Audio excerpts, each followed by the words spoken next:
पुतळा विटंबना प्रकरणी उपेंद्र पावसकरला अटक. संपत्तीच्या वादात ठाकरे हस्तक्षेप करत पावसकरचा आरोप. विश्वसनीय सूत्रांची जय महाराष्ट्राला माहिती. मीनाताई ठाकरेंच्या पुतळ्याची विटंबना निंदनीय. हा तर महाराष्ट्र पेटवण्याचा प्रकार. उद्धव ठाकरेंचं वक्तव्य. मीनाताईंच्या पुतळ्याची विटंबना ही निषेधार्ह घटना. पुतळ्याची विटंबना करणाऱ्यांवर कडक कारवाई होणार. फडणवीसांचा इशारा. मराठ्यांचं वादळ आता दिल्लीत धडकणार. मुंबईतील यशानंतर जरांगेंचा मोठा निर्णय. कारण नसताना दोन समाजात वेगळं वातावरण. दोन समित्या करायची आवश्यकता होती का? आरक्षणाच्या मुद्द्यावर शरद पवारांचे सवाल. बीड अहिल्यानगर रेल्वे सेवा सुरू. मराठवाडाकरांचं स्वप्न पूर्ण. मुख्यमंत्री उपमुख्यमंत्र्यांनी दाखवला हिरवा झेंडा. पंतप्रधान मोदींमुळेच रेल्वेचं स्वप्न पूर्ण. मोदींनी 10 वर्षात 21,000 कोटी रुपये दिले. मुख्यमंत्री फडणवीसांकडून मोदींचं कौतुक.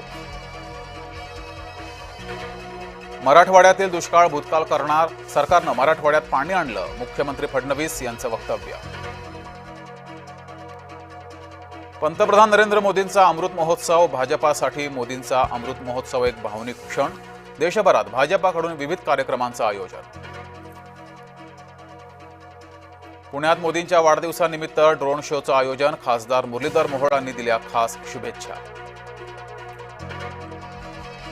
मराठ्यांच्या विरोधात ओबीसी आक्रमक. मराठ्यांच्या शासन आदेशाविरोधात हिंगोलीत ओबीसी मोर्चा. अजित पवारांच्या गाडीसमोर तरुणाचा आत्मदहनाचा प्रयत्न. ग्रामपंचायतीच्या कामाच्या चौकशीची शेखर थोरातची मागणी.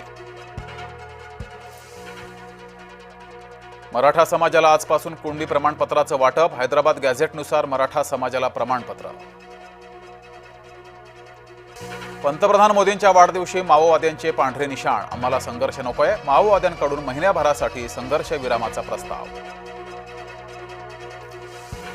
स्थानिक निवडणुका 3 टप्प्यात. मुंबईची निवडणूक सगळ्यात शेवटी. विश्वसनीय सूत्रांची जय महाराष्ट्राला माहिती.